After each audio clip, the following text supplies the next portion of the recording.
Okay, that's better. Let's see if I can do this better. Just close this. Let's close this.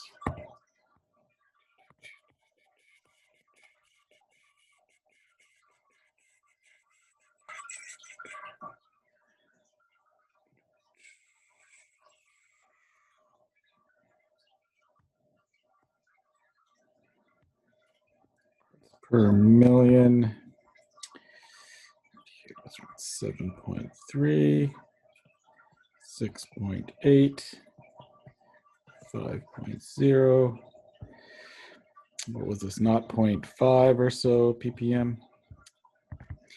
And let's see, our integrals were 2h, 2h, 1h,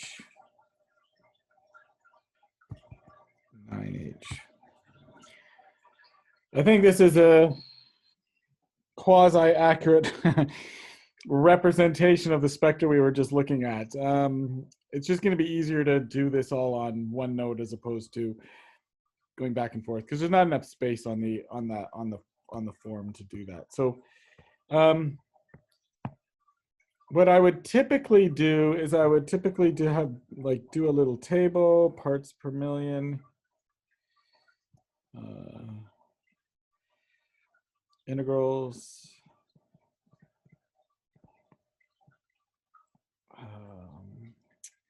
neighbors,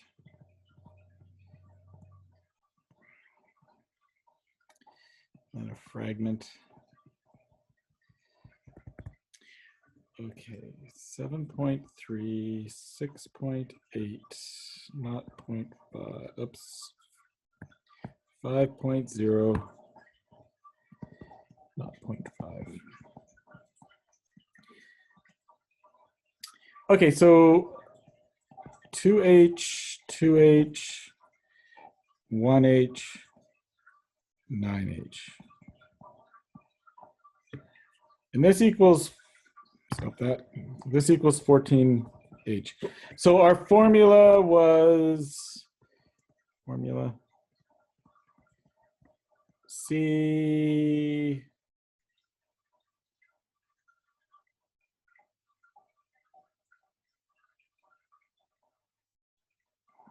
C10 H14 O. Is that right? Yeah. Double bond equivalence was 4. Okay. Right. So on our spectra itself, all of our protons are accounted for. And the multiplicity of each one, so this was a doublet, this was a doublet, this is a broad singlet, and this is a singlet.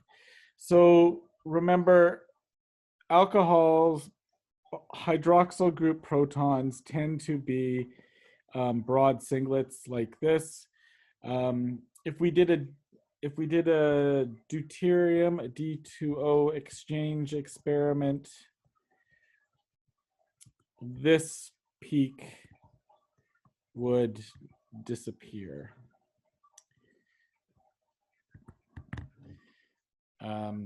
So this will be this broad singlet would be the OH fragment there.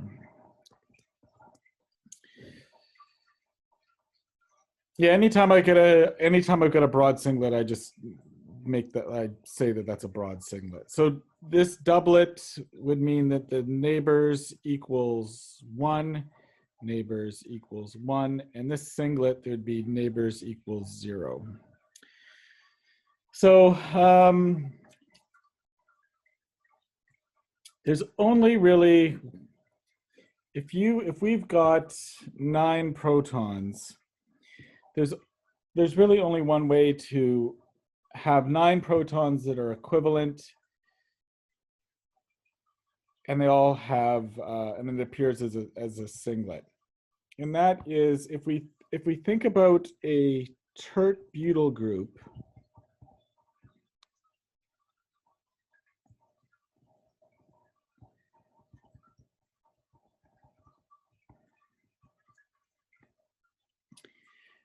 if you think about a tert-butyl group, all three of these methyls are the same because they're all attached to a carbon, which is attached to whatever this is. And also on the carbon, it's attached to other the two other methyl groups. So they appear as a singlet because the carbon, which I will label the yellow carbon here, has no protons on it. So there's no neighboring protons to split the methyl proton. So it would appear as a singlet, and it would count for all like 3, 3, 6, 9, 3, 6. It would account for all 9. So if you ever see a singlet that's accounts for 9 protons, this is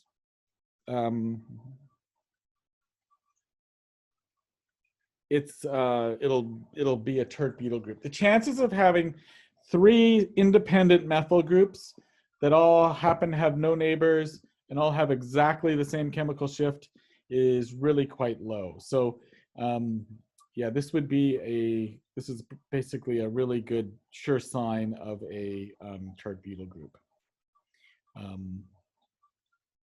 So just keep that in mind. Like, how do you get 9 protons on a carbon? That's impossible.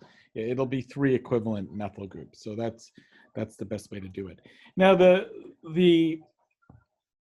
interesting part of this is that for these fragments up at over around here at 7.6 to 6.8. That's a specific region of the infrared of the NMR spectrum, particularly between 7 and 8 ppm, but sometimes it dips lower to just under 7 ppm. And this region is basically the aromatic area. So what this is saying is that there's 2 protons. Well, on this ring, there's a grand total of 4 protons.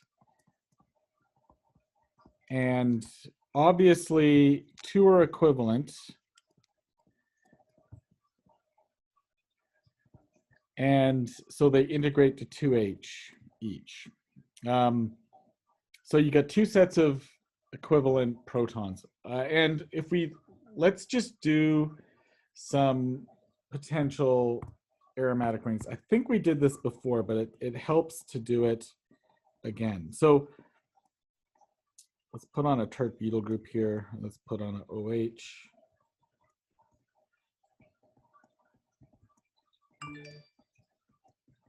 Let's put on a tert-butyl group, put on an OH. Let's put on a tert-butyl group and put on an OH. So, and this will become second nature, I think.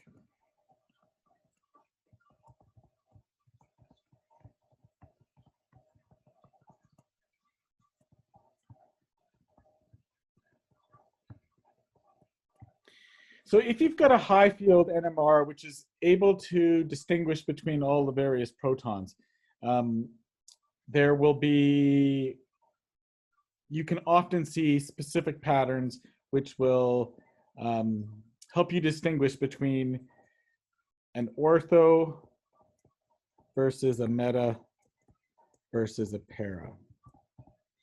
And easily the most common one, which has got the highest amount of symmetry, which is typically textbooks use this one a lot, is para. Para's got a plane of symmetry which basically goes right down the center of the molecule, even if you've got 2 different substituents. So in the case of the tert-butyl group, like the 3 methyl groups are all equivalent, the OH would be equivalent, and then it's got a plane of symmetry. So this, we'll call this proton A, and this one A primed, this one B, and this one B primed. These are roughly like the HA is ortho to the tert butyl group and meta to the OH. In the other two examples, in the ortho case, if the two substituents are different, then you actually have 4 different protons. They're distinct. And with the meta with 2 different substituents, you've got 4 different possible protons. In the para case, HA and HA prime, they'd be a doublet, right? Because you've got one neighbor next door. And the HB would be a doublet because it's got one neighbor next door. And they would integrate to 2H each because HA prime, 1, 2, 1, 2. So the para has got beautiful symmetry in which you would see 2 doublets, 2H, 2H, which happens to be exactly what we've got in this example here. The meta and the ortho are kind of different.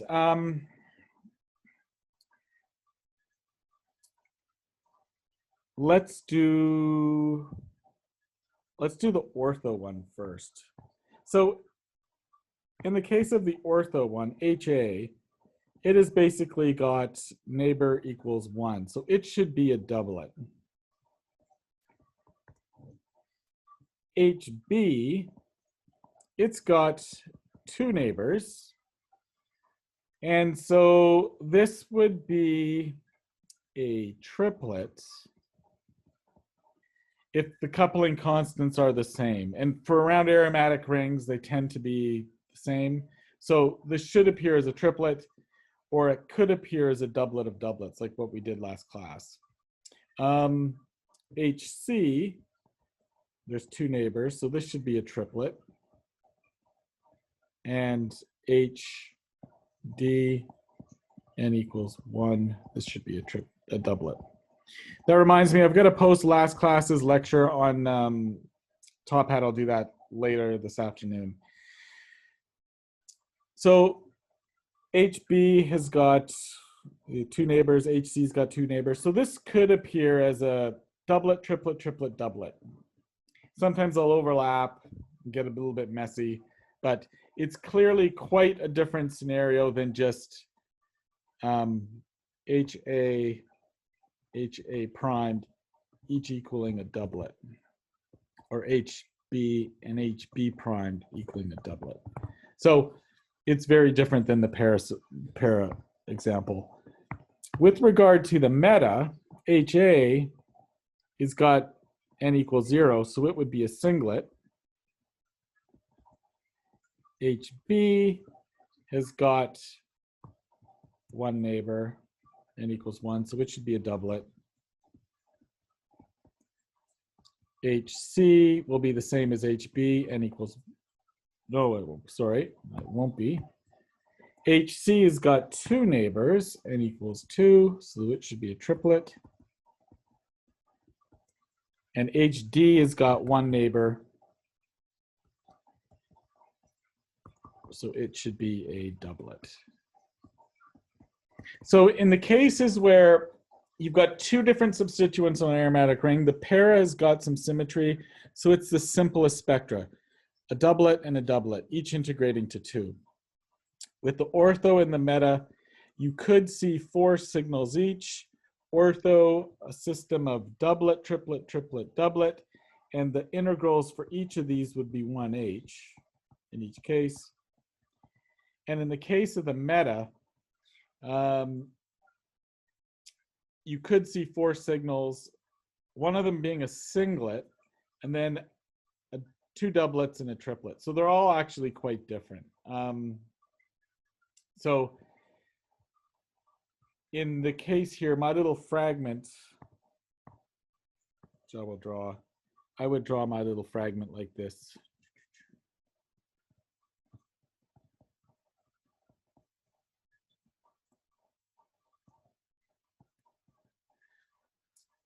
And one of them would be HA and one of them would be HB. Now, if we wanted to,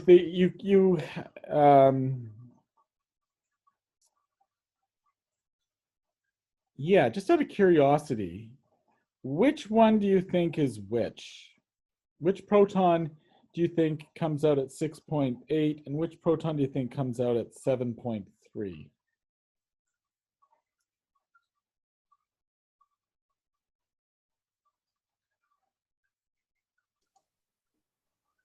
Would the protons closer to the OH be the ones that come out at 7.3? Yeah, it's an interesting question.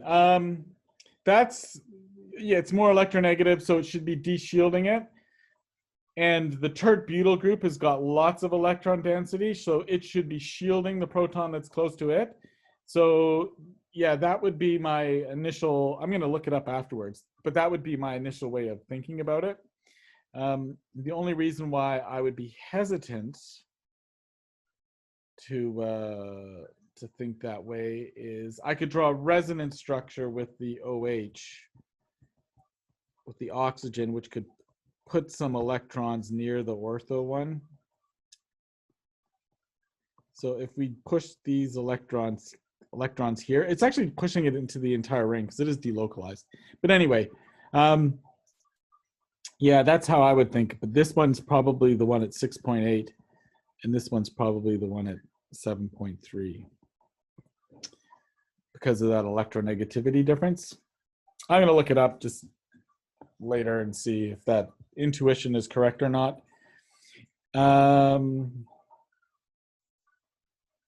yeah, does everyone see how like the substitution patterns on aromatic rings will vary depending upon if it's ortho, meta, or para?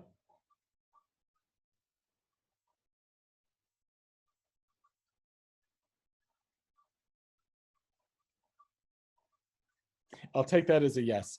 Now, as like if you're using a low field strength NMR, like a 60 megahertz NMR or a 90 megahertz NMR, often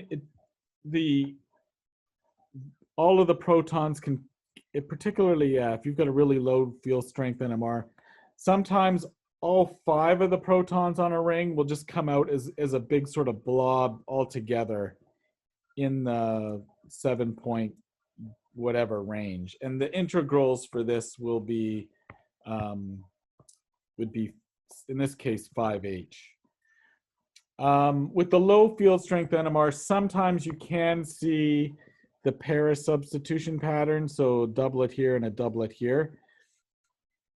But for the meta ones or the ortho ones, so yeah, the meta or the ortho, sometimes it isn't as nice as this. So I'll see if I can find some examples, maybe put it on an assignment or something like that for people to play with. But if you ever see an integral, a bunch of overlapping signals at around 7, this would be for 5H or even 4H. That's telling you that it's aromatic protons.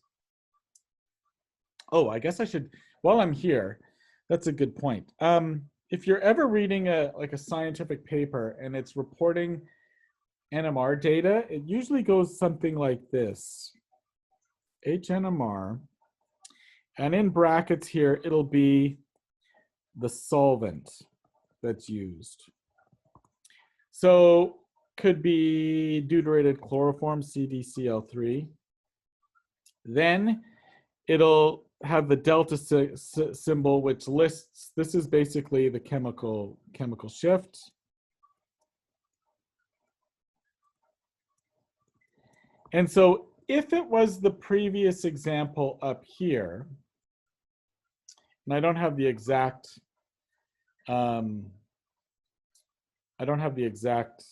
values, but we'll make something. So in the case of a doublet,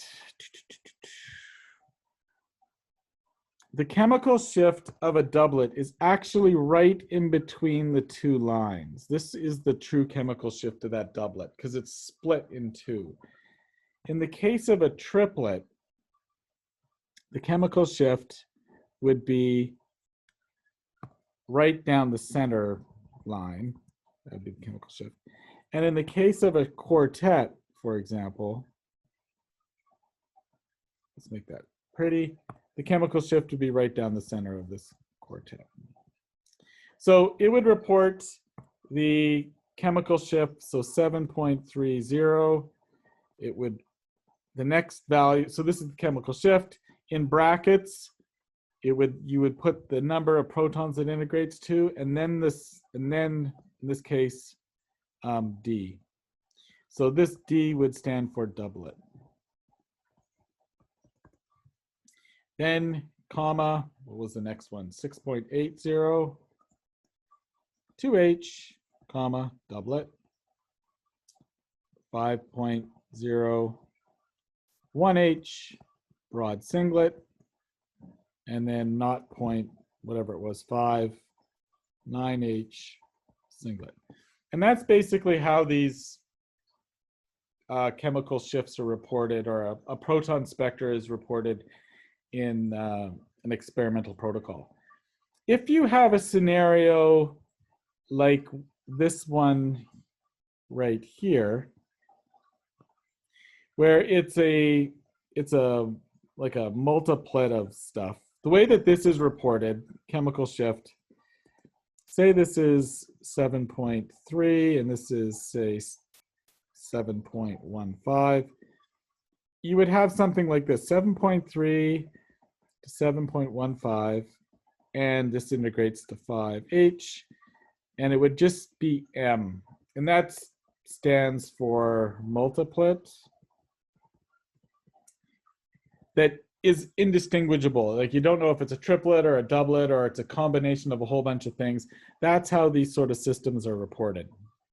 So if you ever see this, it's just telling you a range of where all the signals come from for a given peak like that. And this is quite common for aromatic protons. So if you ever see like something like this, that's basically what it's about. And so the solvents reported, because chemical shifts actually change with different solvents. We'll talk about that a little bit later on in the class. And and then there's just little symbols for the various things. So D for doublet, T for triplet. There's quart for quartet, or quint for quintet, that type of thing.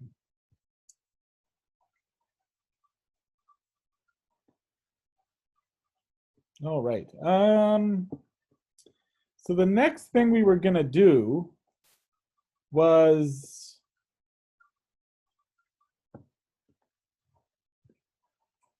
C13 Nmr.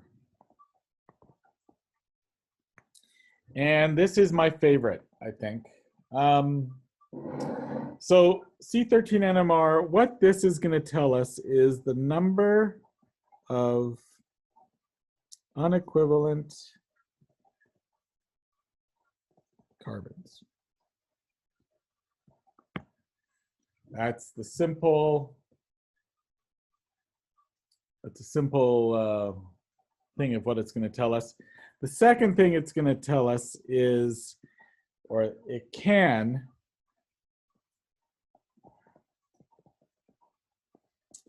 if the carbon has, it can tell you how many protons are on each carbon, X protons. So it'll tell us if you've got a CH, a CH2, CH3, or if it's just a carbon which has got no protons attached to it. So that's another really helpful part of carbon NMR. And so all of these things in combination basically give us the carbon skeleton, which is really helpful if we're determining an unknown. So let's look at a couple of examples here. How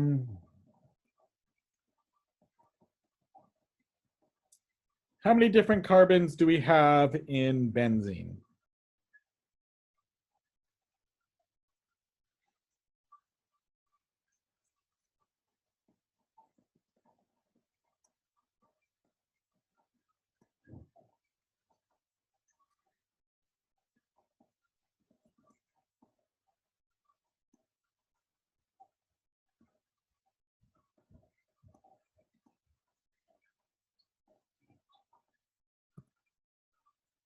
One, right. So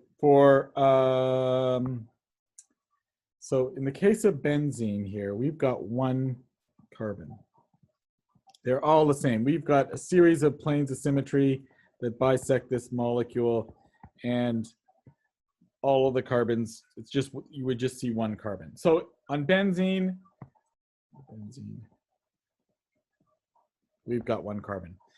How about toluene, which is this guy?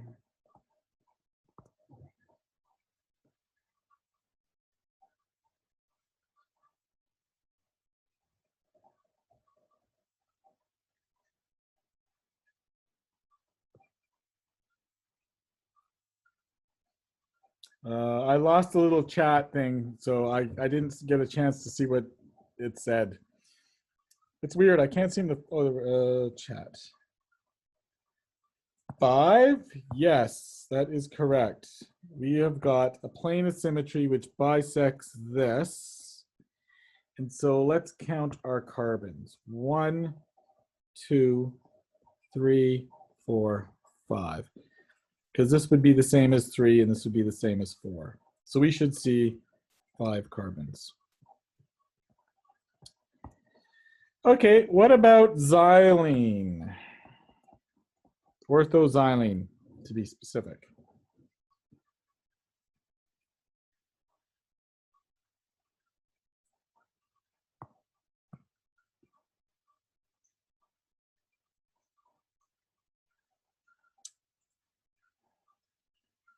Four. Does anyone else agree with 4?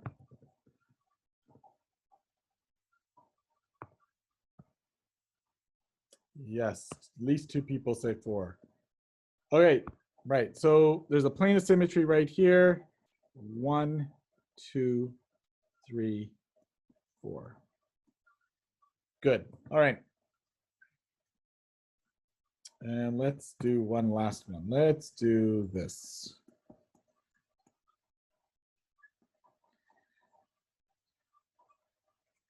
How many carbons should we see here?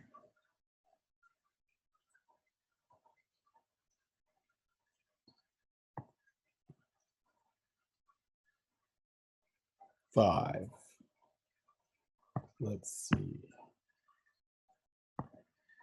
1, 2, 3, 4, 5. And this guy, 5 prime, exactly the same. So we got 2 methyl groups. If on carbon 4, we've got 2 methyl groups attached to it. So we should see 5. There's 5 different carbons. Okay, good. Excellent. Okay, so now let's think. What do we remember anything about carbon and okay, so for carbon 12 has an I value of 0. So this means that it is NMR inactive.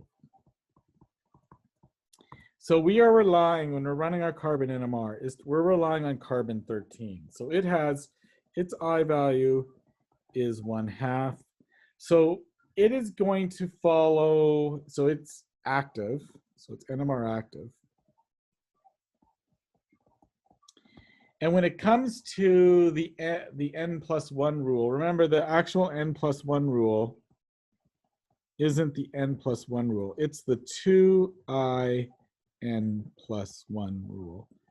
And so it just so happens that protons and carbons, I equals 1/2. So 2 times 1/2 is 1. So then this becomes the I equals 1/2 this becomes the n+1 mole. So that's important. So it's going to behave similar to the proton in that sense, that when it comes to the number of neighbors, it'll be similar to proton. But there's some big differences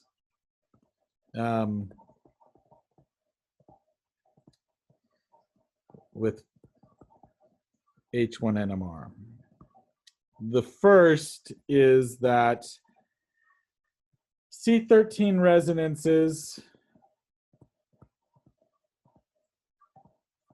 are approximately 6,000 times weaker. And there's two reasons for this. Do we happen to remember what they might be based upon our first lecture on NMR all those months ago?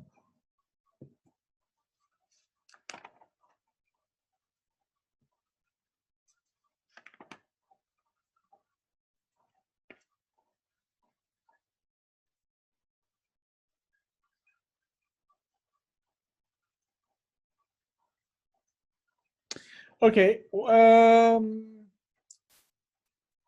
see, carbon-13.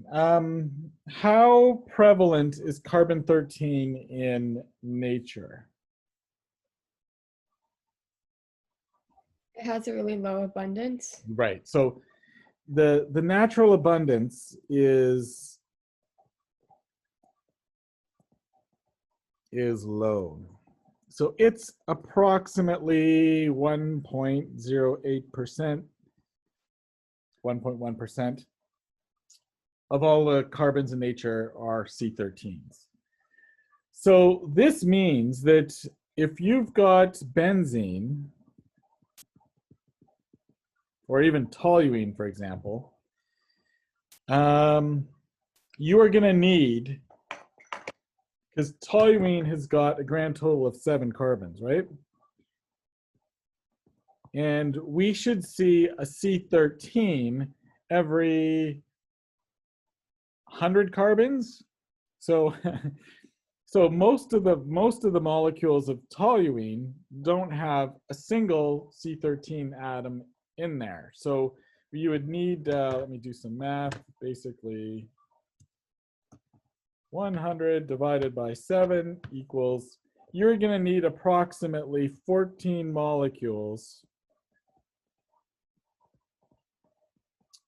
to have one with a C13.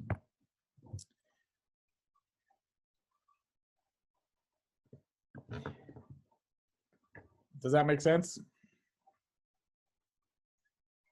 So you're basically a C13 spectra is a composite of all of the various molecules, and it's stitched together because, for example, the first molecule which comes along, which has a C13 atom, it might be this one right here, right?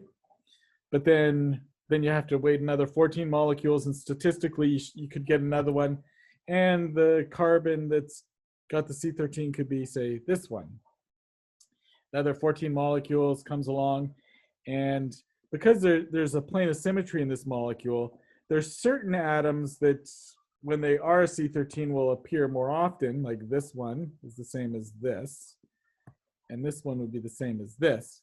So when you're looking at a C13 spectra, it's basically an overlay of trillions of molecules, trillions and trillions of molecules to make up your actual spectra. Whereas with a proton, every molecule's got a proton because the natural abundance of the proton is like 99.8 or whatever it was. So the first real important thing is that the natural abundance is low.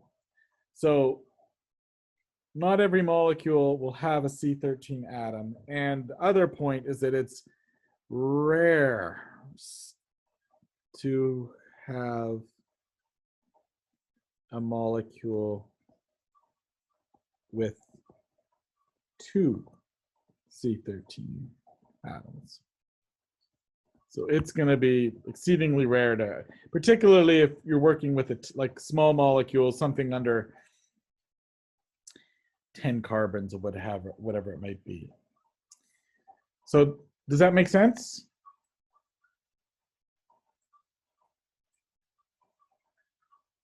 Okay, so the natural abundance is really low. The second reason why the C13 resonances are so low dealt with the magnetogyric ratio. This guy here.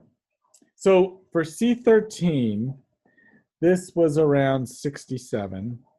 And for proton NMR, it was 267.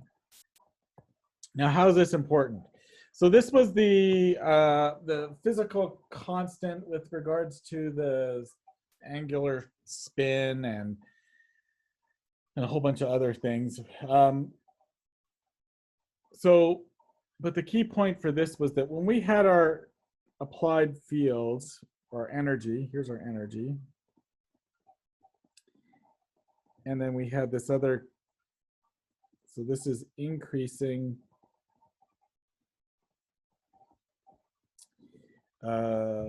field strength.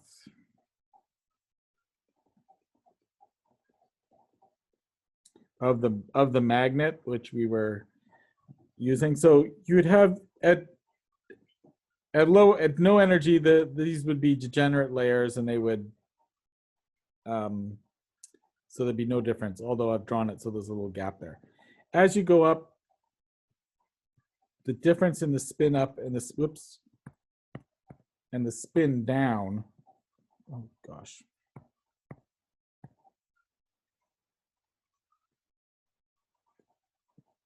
was proportional to the, so this is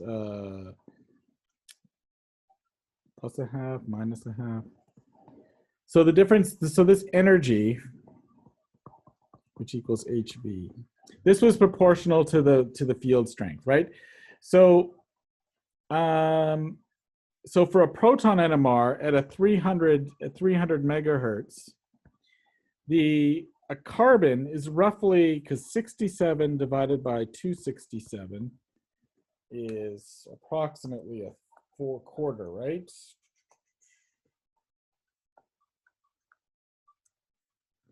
Yeah. So this equals 1/4. So where the carbon spectra are coming out is equivalent to 75 megahertz, because that's 1/4 of 300. So the little carbon nuclei would be where it could be a spin up or a spin down, would be further over here. So this would be the,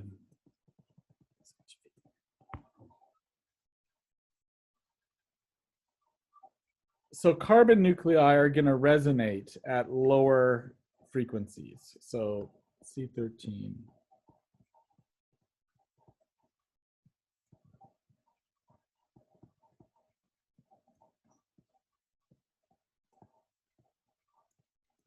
Just based upon this magnetogyric ratio. Now, when we were talking about NMR, when there was a larger energy gap between the two spin states, the larger this energy gap, the more population you would have in the lower level, right? So you get, so at higher field strengths, the population, this population, the lower is higher for protons than it is for the lower spin state at 75 megahertz. So remember, the nuclei that are responsible for the signals, like the signal you get, is proportionate to the number of nuclei in that lower spin state. And so if you've got more there, you're going to get a better signal. So that's the other effect to this. So with carbon, because it's at a lower, it's resonating at a lower field strength, the population of the lower spin level is less. So the signal isn't as good as with the proton. So this basically, this reduces the sensitivity of carbon NMR. So the spectra is going to look quite different than a proton. So to overcome this, what we have to do is we have to, so for a C13 NMR, you need many more scans. Yeah, you need way more scans than a proton. So a typical proton NMR, if you just took a sample, ran it down to the NMR lab, for NMR, proton NMR, you would probably, most spectrometers would do it for 16 scans. And you would be using, I don't know, 10 milligrams of material, whatever is in the end of a pipette tube. It could be less, but you're running around 16 scans. For a carbon NMR, to make it look pretty, if you're using 100 milligrams for a small sample, the very minimum you want to look at is 250. More often than not, it's 1,000. And your sample size is 10 times as large. So with proton NMR, it's you can just take a small amount and run it for a short amount of time and you'll get a decent looking spectra. But for carbon, you need, most of the programs are set up for a typical carbon at 1,000. And often if you've got smaller samples size, you need to start increasing the scan. So as your milligrams go down, your scans need to increase. So that's a practical sort of implication of the low natural abundance and the lower magnetogyric ratio there. But there is some advantages to a carbon NMR, which is interesting. Before I run into that, any questions?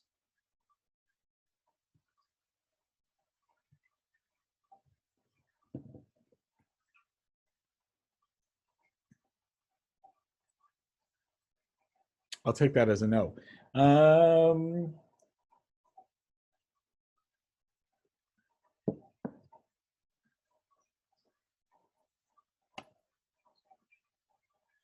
Okay, yeah, let's just do a couple little things here. Okay, so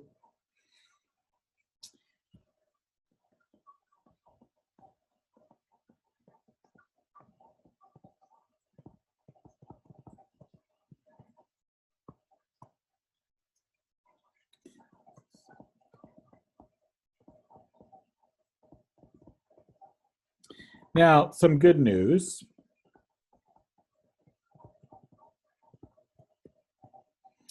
Unlike in proton NMR, where you've got protons censoring their neighboring protons and they are coupled to one another, in carbon NMR, because the probability of finding two carbon atoms next to one another is essentially zero, this homonuclear carbon-carbon coupling doesn't, it basically doesn't exist. Unless you enrich your molecule with C13. And there's, you can buy enriched C13 reagents for a whole variety of things. Dr. Chen might do that for his mass spec sort of stuff, because carbon 13's got an extra atomic mass unit associated with it. So carbon-carbon coupling doesn't exist. So the proton-proton coupling, which does exist, is useful because it can tell us about the connectivity, the structure, like the environment of those protons with regard to other protons. So proton-proton coupling is useful. It can tell us, not.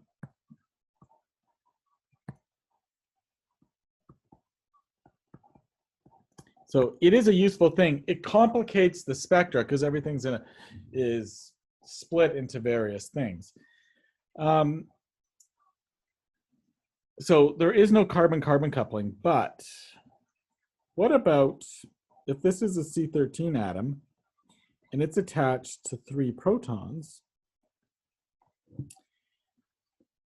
Should the carbon couple to those protons?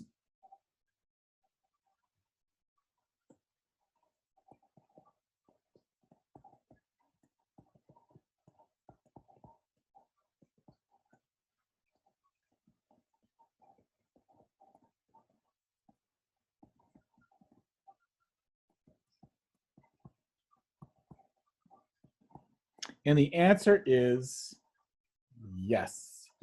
You can see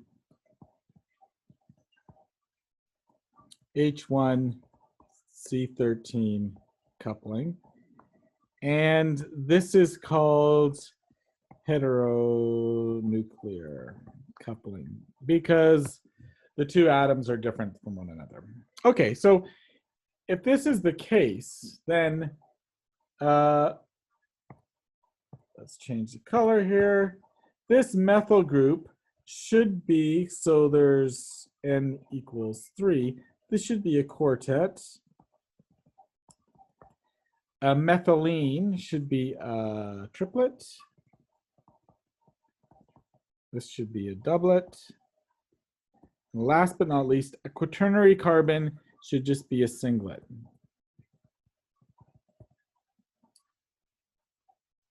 And the fun thing here is that the coupling constants, so the J, so let's see, the J for CH, these are large. So they can be anywhere from 100 hertz to 250 hertz. So these are really big coupling constants. Because remember in the, so the information's transferred through sigma bonds, and these 2 are directly attached to one another. So the distance is a lot closer. So you get these large coupling constants for carbon, hydrogen. And you can also see sort of 2-bond coupling as well in situations like this. So if you had a C13 here, it is possible to see this type of coupling, but the values are a lot smaller. So these J values are around 2 hertz, or can be as high as 2 hertz. So they're really small compared to these other larger ones.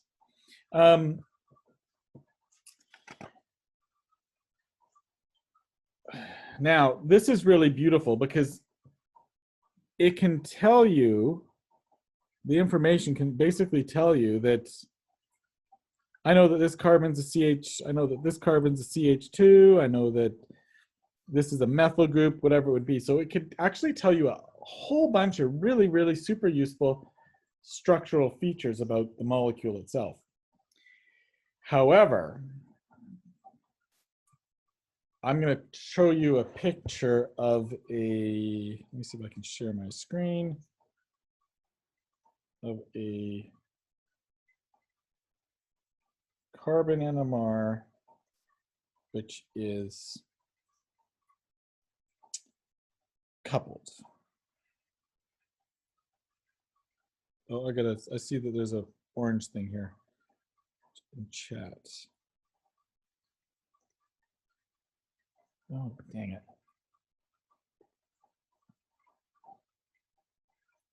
Okay, that was from before. Okay.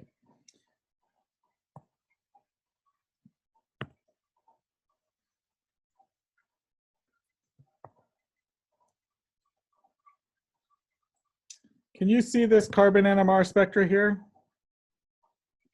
Yeah. Okay, so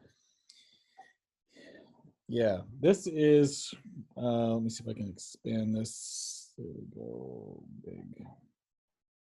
Right, so here we've got our, structure. And we'll talk about the chemical shifts later, like we'll talk about this next, like the parts per million and stuff. But you'll notice that this peak here is a quartet. This guy here is a triplet. This guy here is a triplet. And way over here, there's, well, I guess this is TMS. But you notice how much space this triplet takes up, and how much space this triplet takes up, and this quartet, it takes up, because the coupling constant's so big, it takes up a lot of area. So one of the problems you have is that if you've got protons that have very similar chemical shifts, you can have a triplet, which is here. You can have another triplet, which is, say, here. And maybe a quartet somewhere else. Can I change the color? So you've got a quartet, which goes like this. So it can be really, really, really messy.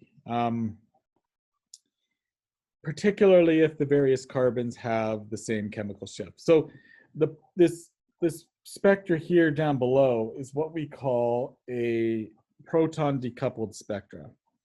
And what it does is it stops all of the heteronuclear coupling altogether. And then in this sort of instance, all of the peaks appear as a singlet. Singlet, singlet. Here's your aromatic ring. Here's your carbonyl. Everything's appearing as a singlet. And so this makes carbon NMR really, really, really, really, really, really beautiful. Like this NMR is just, it is so beautiful. It is lovely. Everything is nice, single line, and yeah, there's nothing more. Yeah, it's just beautiful. Anyway, let's go back to sharing the other screen here. Okay. So the obvious advantage to having this heteronuclear coupling is that you can tell lots of structural features.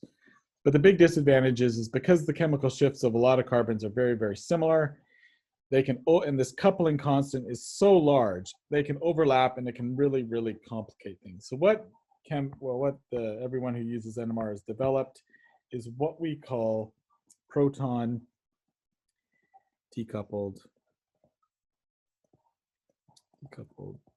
C13. Okay, and so what this does is this basically obliterates all interactions between the proton and the carbon.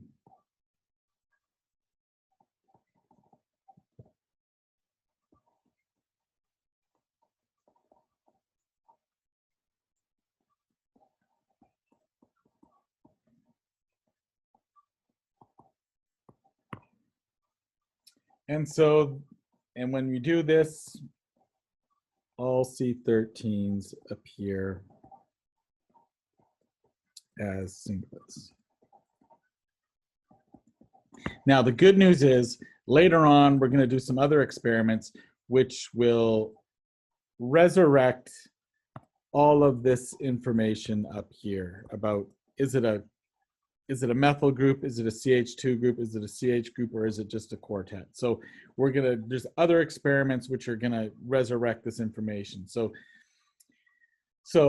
what we're losing by decoupling the protons, we're gonna gain back later on. And the other thing we're gonna gain is a really simple spectra, single lines, and it looks pretty, and easy to interpret. That's the nice thing about a proton decoupled carbon.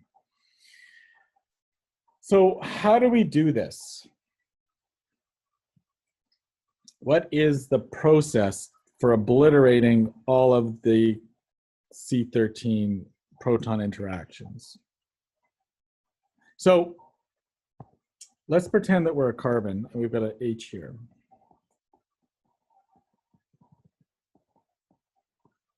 Actually, let's get rid of this. Let's get rid of this. No, let's get rid of that. Okay, so why does this appear as a, like, why would this carbon appear as a doublet, right? So the carbon can sense, there's basically two possibilities here. That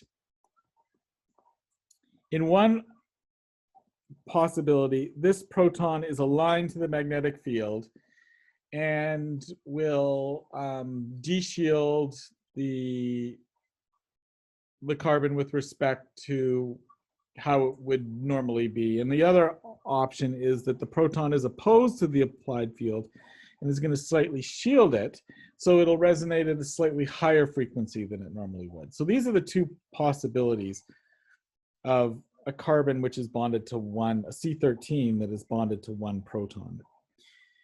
And so if we want to have a decoupled spectra, what we want to have happen is that we don't want the carbon to sense if the proton is aligned with the field or if the proton is opposed to the field. So how do we do that?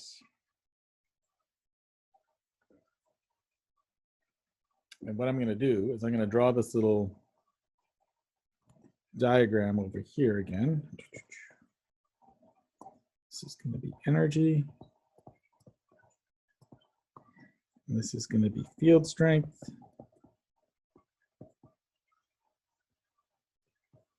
So they start off together and then they go up, go up.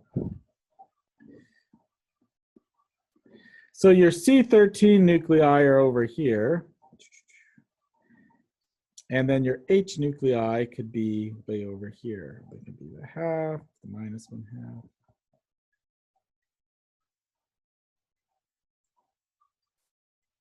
So you put your sample in an applied field, you're going to have some nuclei in the low spin state. In each one of these cases, this carbon can sense if it's attached to a proton which is in the same spin state or in the opposed spin state. What we want to do is we want to make it so that these protons here are in neither spin state, that they're basically quickly going from the high spin state to the low spin state. Do you remember what that was called when you put too much energy into the system and the protons are quickly going up or quickly going down? Do you remember what that was called?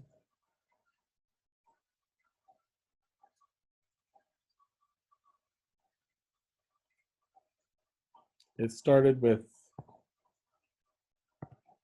S and rhymes with aturation. Saturation. Yeah, right. Sorry, I just yeah, saturation. Okay, so what we do is that, so the energy here is different than the energy for the protons is completely different than the carbons are way down over here and the hydrogens over here. So what you do is the way you do a proton decoupled spectra is that you basically irradiate all the protons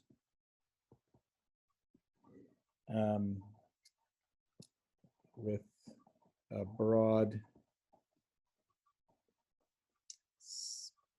spectrum or a broad range of energy, right, or frequencies. And because each proton is going to have a slightly different frequency it resonates at.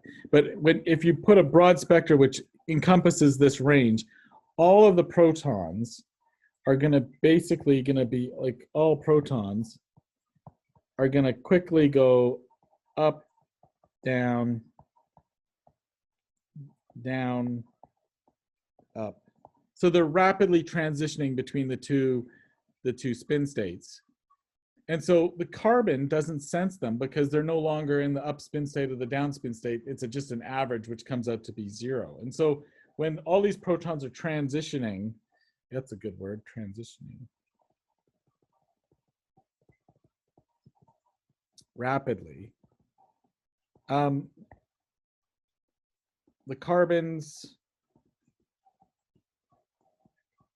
can no longer sense them. And so when the carbons can no longer sense the protons, then basically it's going to come out as a singlet, because there's no longer the situation where one of the protons is up and one of the protons is down. Those are now that's now gone because they're rapidly transitioning between the two, doesn't sense them. And so each carbon, because it can no longer sense any protons on it, shows up as a singlet. So that's the proton decoupled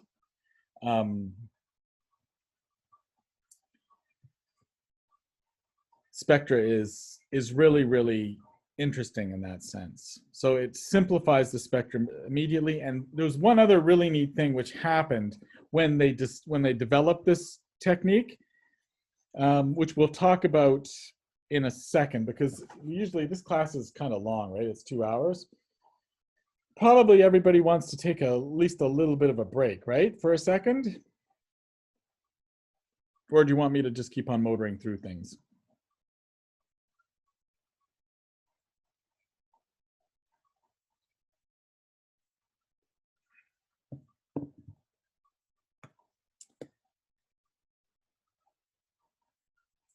Okay, well, recording. Okay, so the other neat thing, so for a proton decoupled spectra, basically what we want to do is obliterate, what a good word, all the proton-carbon interactions. And this will make all of the carbons appear as a singlet. The way we do this is that we irradiate the protons with a broad spectrum of frequencies that cause them to rapidly transition between the two spin states. We basically make them reach saturation, so they're rapidly transitioning, so the carbon can no longer sense them because they're no longer in one of the two spin states. Okay, so this was, and then in the process, carbons would all appear as singlets. Now, in proton, what an interesting thing which happened was that in proton decoupled experiments,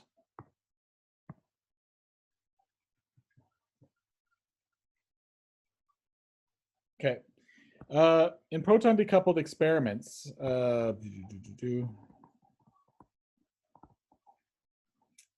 something interesting happened. And this was that the intensities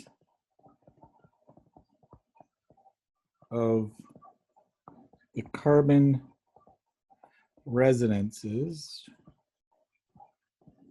increased significantly.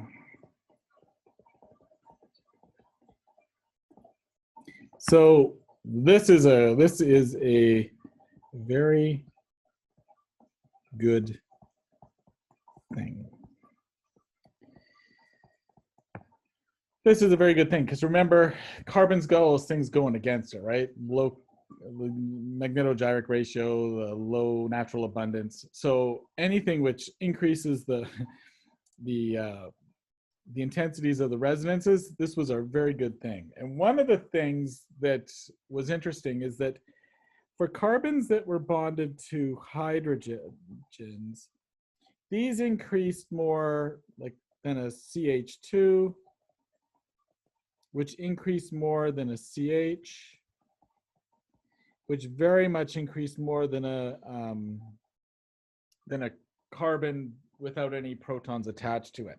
So the greater the number of protons on a carbon, the greater the enhancement. So this whole process, which we're going to be talking about, is called the nuclear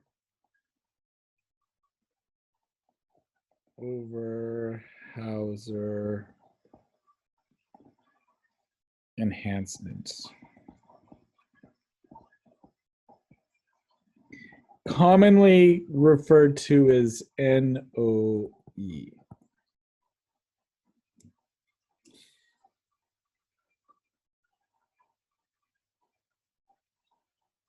Okay, so how does this work? So it's an interesting little phenomenon.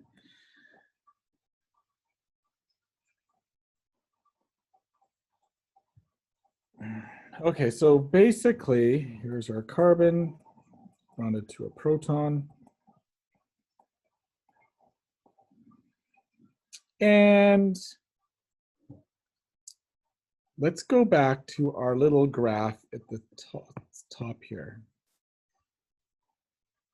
Right here. Okay, let's get out our laser.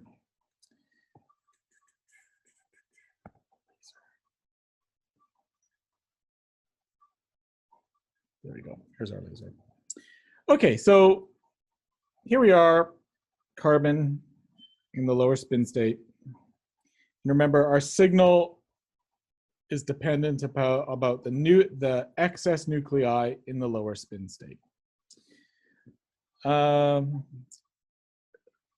no longer sense the protons that are attached to me because they're rapidly transitioning between the two spin states, and basically we're at saturation. So but the carbon atoms in general, what they do sense is that the protons are no longer in their natural Boltzmann distribution of spin states. So remember, it was the Boltzmann distribution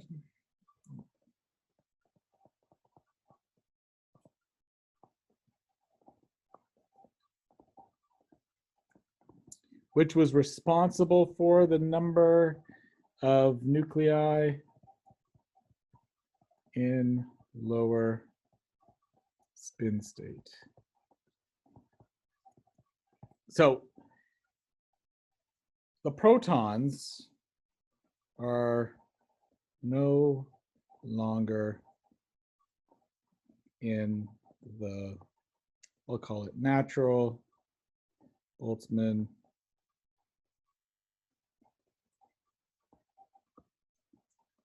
distribution, because they're rapidly transitioning, and the C13 nuclei, they sense this perturbation in the equilibrium, so they sense that they sense this distribution is disrupted. And so what the carbons actually try to do is adjust. So they try to adjust. So what this actually means is that some of the C13 nuclei that are in the upper spin state, they go to the lower spin state.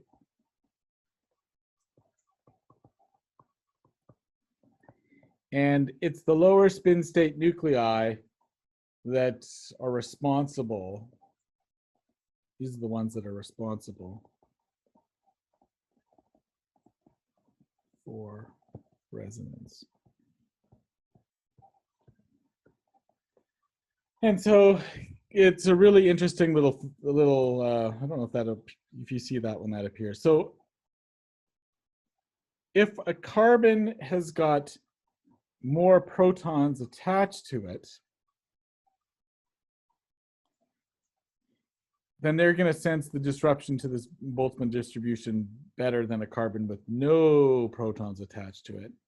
So more C13s that happen to be in a methyl group will drop to the lower spin state, and this is going to increase the signal which they provide.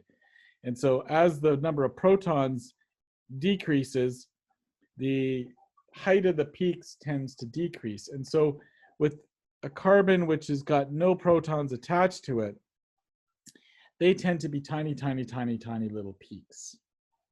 So that is, so there's going to be a basic rule that the more protons, the higher the peak. So this will be a short / small peak. It's not like occasionally you can get like quaternary carbons that are quite strong resonances, but as a general rule, if you've got like a methyl group versus a quaternary carbon, the quaternary carbon is going to certainly be smaller than the methyl group. It's just one of those. So this nuclear Overhauser enhancement really increases the peak heights for certain carbons, and it's really it's quite helpful. So it's kind of neat. So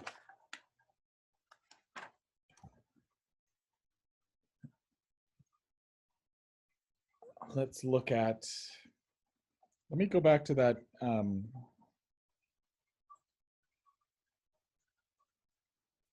Let's go back to this carbon over here. So it's not universal in all sort of things, but if we're going to expand this here, what you notice is that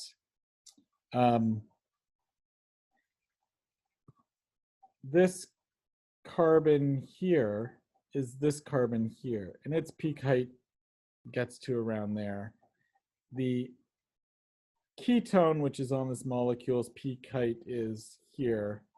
And you notice this is roughly, it's much smaller than this carbon with the CH2, or this CH2 over here, like, or this methyl group is actually shorter, which is an oddity, just one of those things.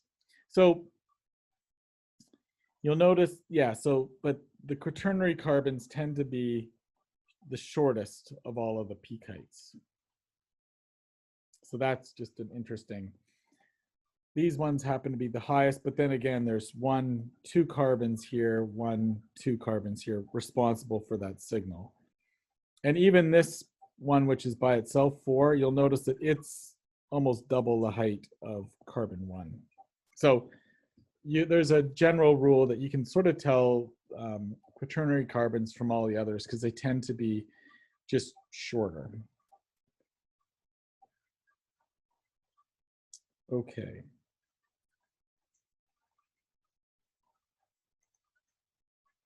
Let's go back here. Okay, so that was one of the big differences with, so the big differences, let's put this in red. Start. So the first big difference is that the carbon resonances are 6,000 times weaker. The second big difference is,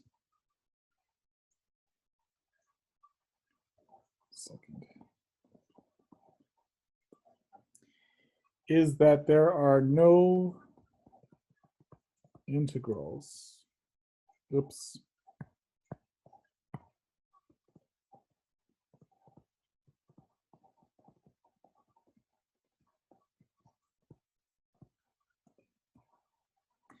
So there's no integrals in carbon NMR. So we can't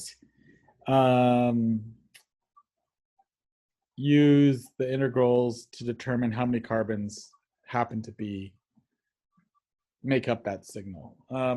Now there's basically two factors for this, two reasons. The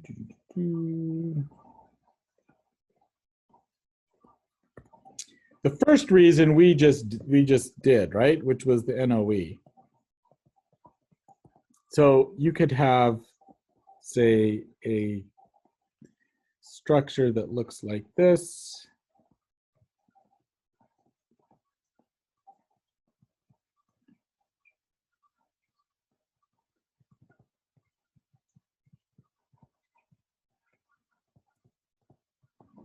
So first off, how many different carbons do we have here?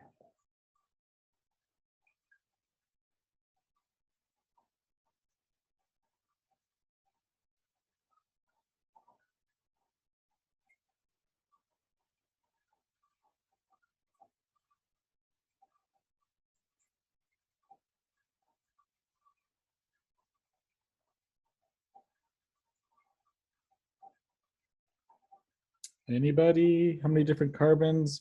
How many different carbon signals should we see?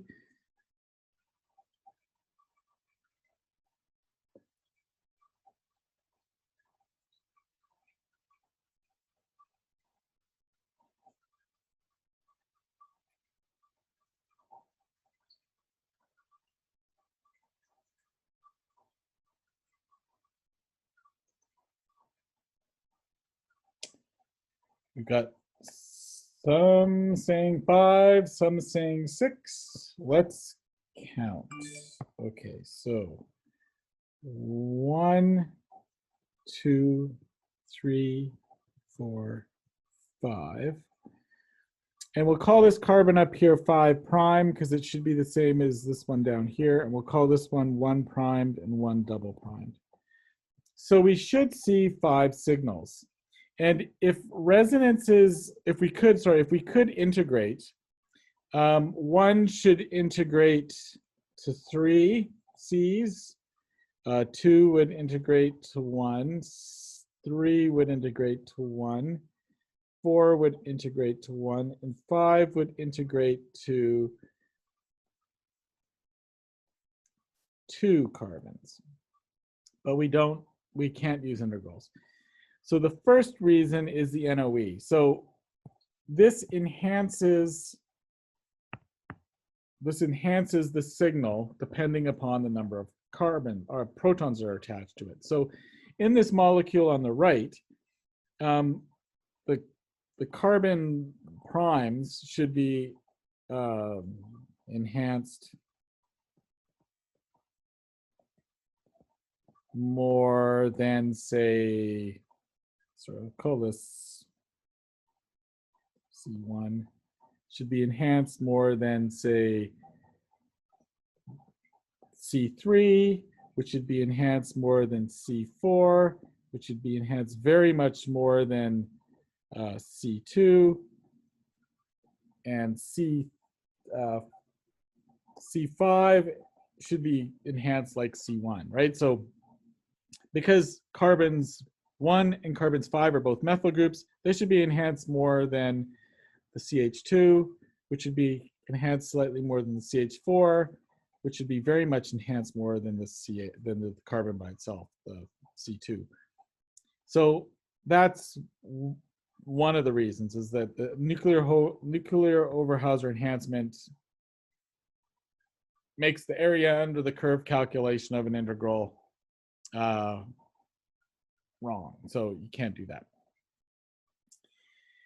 The second problem is what we call relaxation times.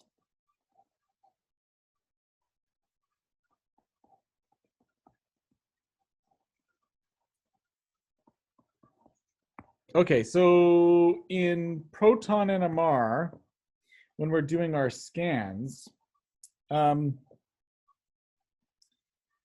so we've got our energy differences. You're a low spin nuclei, and you get promoted, so you're the high spin. And then as you drop down to the low spin, you release the energy and the NMR records it. This is for the Fourier transform NMR. And then once you're in the low spin state, again, you are promoted to the high spin state. Then you relax back down and you give off your energy and the NMR records it. So over 16 scans as a proton in the low spin state, excess proton, I should say, in the low spin state, you're being promoted and then you're relaxing back down to the low spin state and then you get irradiated again. Now, for protons, the relaxation time is fast. And I think I brought this up before. But for carbon, the relaxation times, C13 relaxation times are very, very, very different.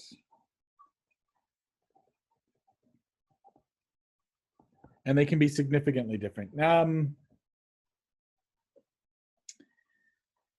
So this, yeah, I'll use this little molecule as an example because I actually have the data on how their relaxation speed happens to be.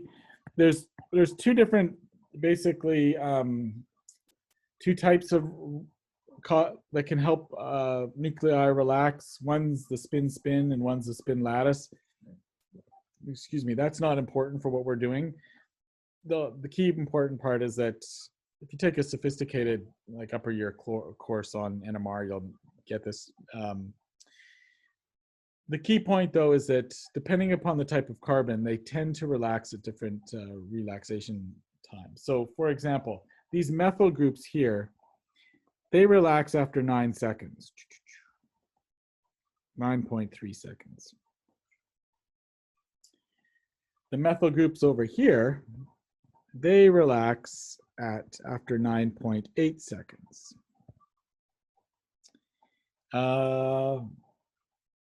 This methylene here is 13. This methine or CH, 23 seconds. And this carbon here, its relaxation process is 68 seconds. Okay, so let's think about this for a second. Okay, so in the proton time, the relaxation is so fast. The time between spins in a proton NMR isn't long. So 16 scans is approximately 1 minute, right? So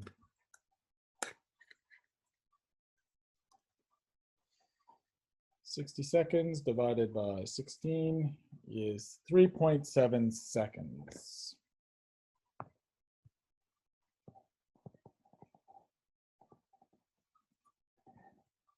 So there's basically 3.7 seconds between each scan when you're running the spectra. So in a carbon NMR, because these relaxation times are so much longer, you might have 10 seconds between a scan, right? So let's just say you have 10 seconds. I should go into the NMR lab and check this out. 10 seconds between a scan. And if you're doing 1,000 scans, just look, if we look back at this molecule as an example. So carbons 5 and carbons 1, they're gonna relax in time for every single scan. Carbon 3 here at 13, it's going to, if you've got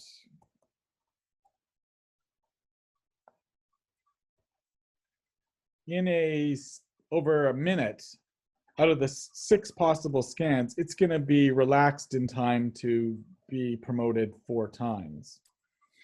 This carbon here, 23 seconds, it's going to hopefully get in, it's going to be in 2 scans, maybe 3 if we're lucky, or over the course of a minute 2, because it's 46 seconds.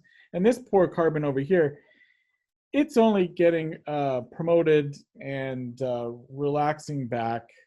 It's going to miss a whole bunch of the scans that are taking place just because it's busy relaxing before it's been irradiated and promoted again. So when the relaxation times vary over this so much, certain carbons aren't getting irradiated and then you're detecting them as often as other ones just because of the relaxation time. So for both of these reasons, there's going to be no integrals in carbon 13.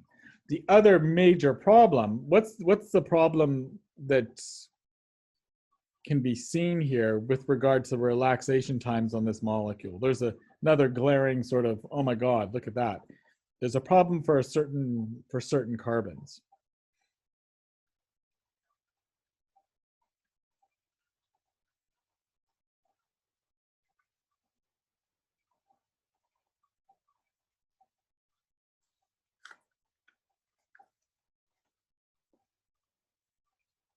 Okay, so if we're looking at, say, a CH3 versus a CH2 versus a CH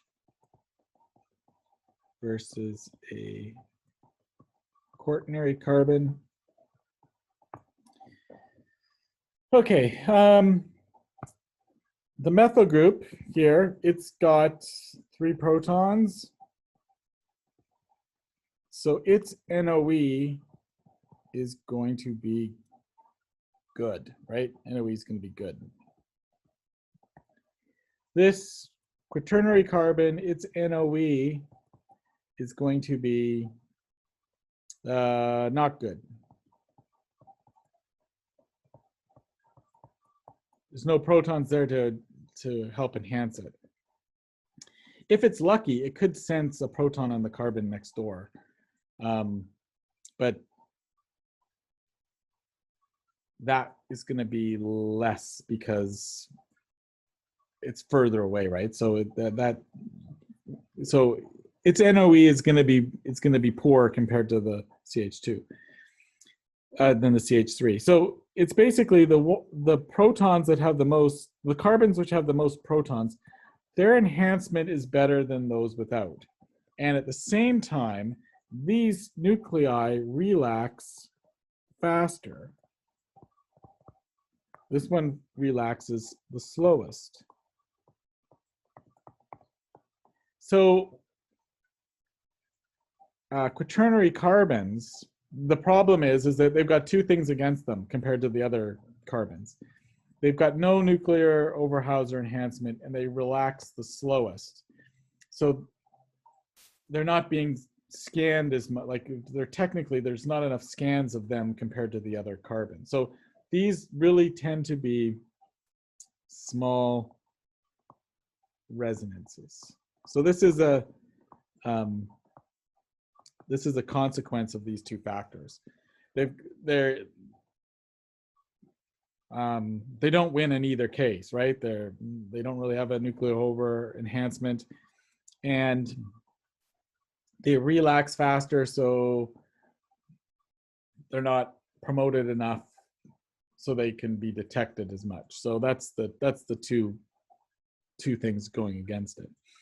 So, and in combination, both of these things mean that there's basically no integrals in carbon NMR as well. So those are the 2 main differences between the 2 types of spectra. You don't see the splitting, and you don't have the integrals. So we're going to have to put these things together in other ways. So, but there is some good news. And it gives you all of the information that you want. And this is what makes carbon NMR just lovely. So in the olden days, these experiments were called depth experiments.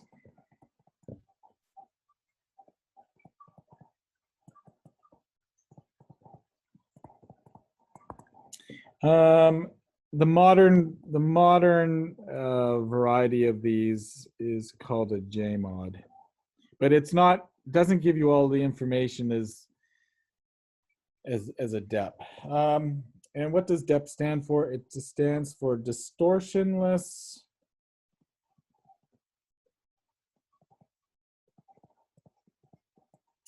enhancement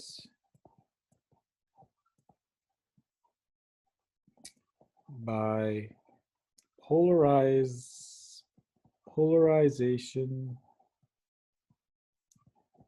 transfer. DEPT. And there are basically, and this is important, there's a certain pulse sequence that's used to for the different, there's going to be a couple of flavors of depth experiments that we're going to see. One's called a depth 45.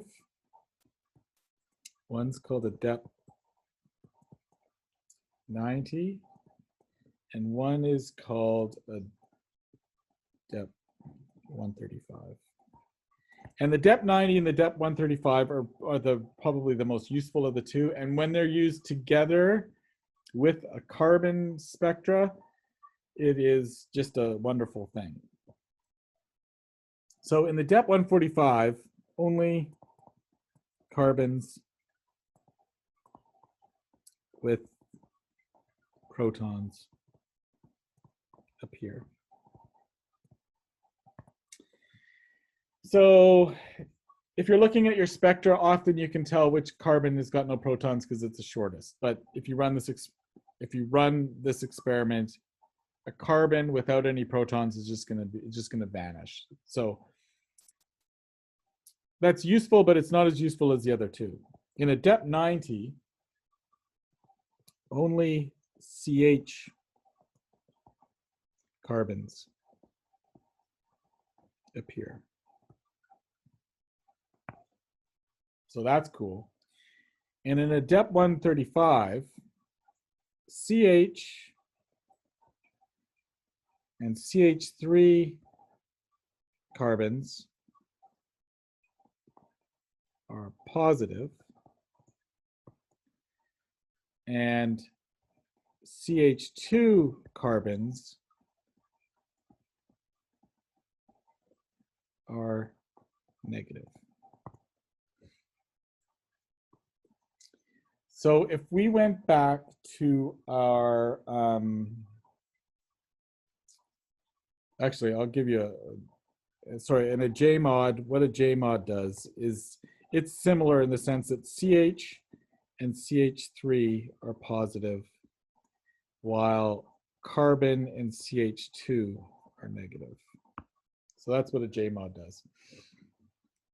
Okay, so how would we use this? So if we went back to our previous example, where we had CH3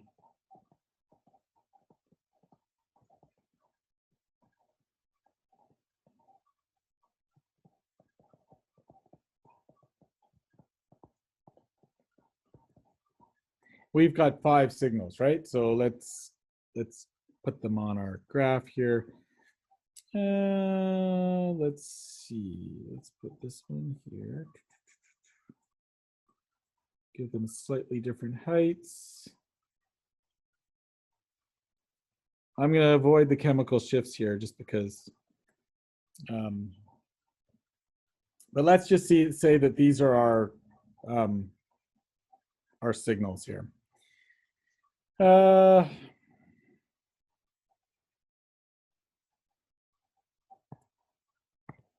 We'll call this carbon 1, 2, 3, 4, 5. So our C13 NMR might look like this. If we were to run our depth 90,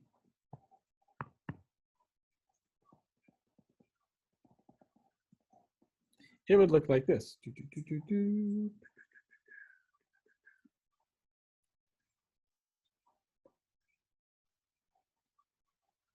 Because there's only one carbon that is a CH. So this would be carbon 4. So up here we would say, oh, this is carbon 4.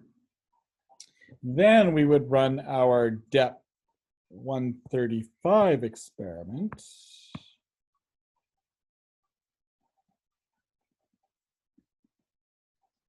And when you run this one, your baseline can't be like along the bottom of your page.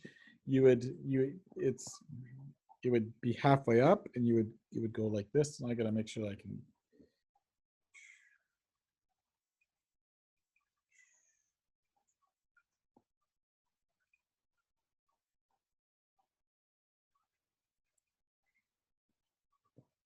And so what this tells us is that CHs and CH3s are going to be above the spectra, and a CH2 is going to be below it. So if we go back to our original molecule over here, we've got one CH2, which is carbon 3. So because this one is below this would be carbon 3. And so we could label carbon 3 here.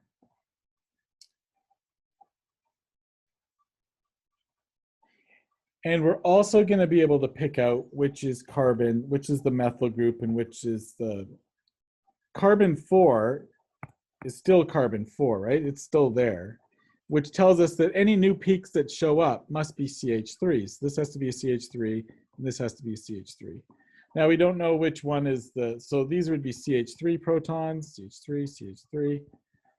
And this little guy over here would be our quaternary carbon. Now I probably didn't, the chemical, so what I haven't included here is chemical shifts and where everything should appear. I'm basically just making stuff up as I go along. But this is how a DEP can be used to help elucidate a structure. So the signals are still single lines, but the information that is that carbon a CH2, CH3, a CH, or just carbon by itself is all included in these experiments. So it's nice to run a C13 to see where everything shows up, and then run these other two experiments, and they don't take as much time. Like if a normal carbon takes an hour to run, a DEP 90 and a DEP 135, they can take 15 minutes each. So so add an extra half an hour, and you've got all of this information that you can put together, and you can basically figure stuff out quite nicely. So that's the power of the DEP sort of experiments. So that's pretty cool. We don't need to go into the mechanism of how all this sort of works. It's just when you're clicking on the what type of experiment you want to do. Oh, DEP 90, click, and then if you become a spectroscopy sort of guru later on in life, you can get into all the various pulse sequences that sort of help amplify signals and that sort of stuff, spin echo and this sort of thing. But for what we're doing, it's just these two experiments, which just help elucidate the carbons. So what we would do next class is we're going to look at the chemical shifts of the various carbons. And you're going to see that the range is very different. It's like 220 ppm to 0 ppm. And then from that, what we'll do is we'll do a whole bunch of practice questions on how to elucidate structures based upon, symmetry and the DEP experiments and that type of fun thing. So I'll have to look on Moodle to see. There should be a correlation table for carbons. It's very similar to a proton in the sense that aromatic carbons come out in a certain area, carbonyl carbons come out in another area, carbons that are on double bonds come out in a different area, and then carbons that are bonded to electronegative atoms come out in a different area, and then carbons that are bonded to carbons come out in a different area. So it's just that the chart is much bigger, but everything's got its sort of unique area where it will appear. So it's easy to determine it's not super complicated determining where everything might be. So that's what we'll do on Tuesday when we're back. We'll look at the correlation table, and then we'll try to solve some spectra based upon using depth and that sort of stuff.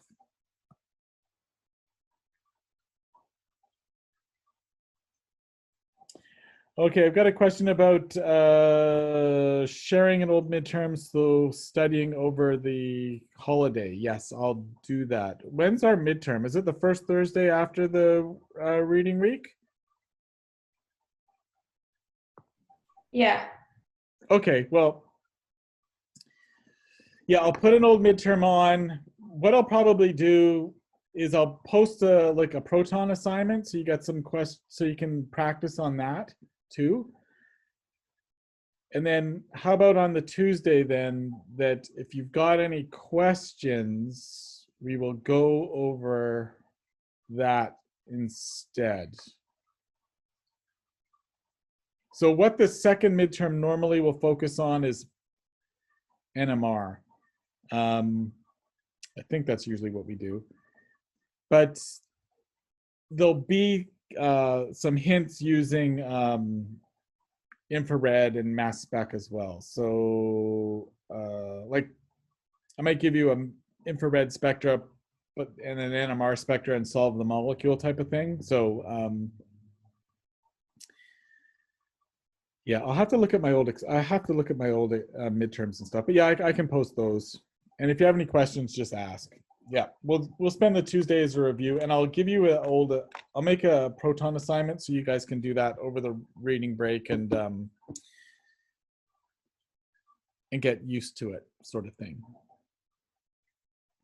For the theory part of the midterm, will it just be NMR or will it also be mass spec? Oh, have we not done the mass spec part yet? It was just IR for our first midterm. Oh, okay. Oh yeah, I guess I should. Oh yeah.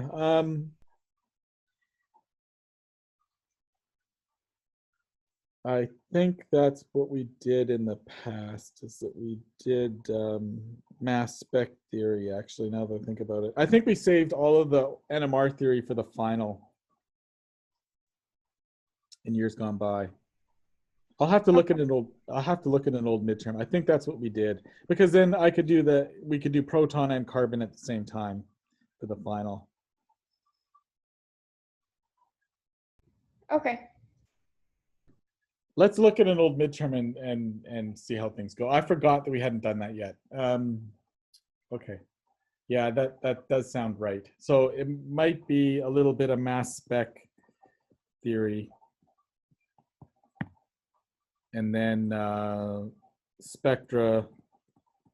And I think it mainly focuses on proton NMR.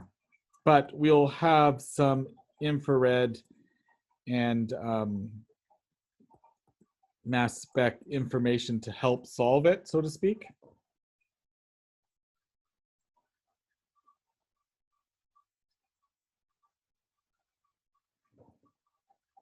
Okay, I'll go look at that right away, actually. So once I get off here, I'll go look at Moodle. And was there anything else?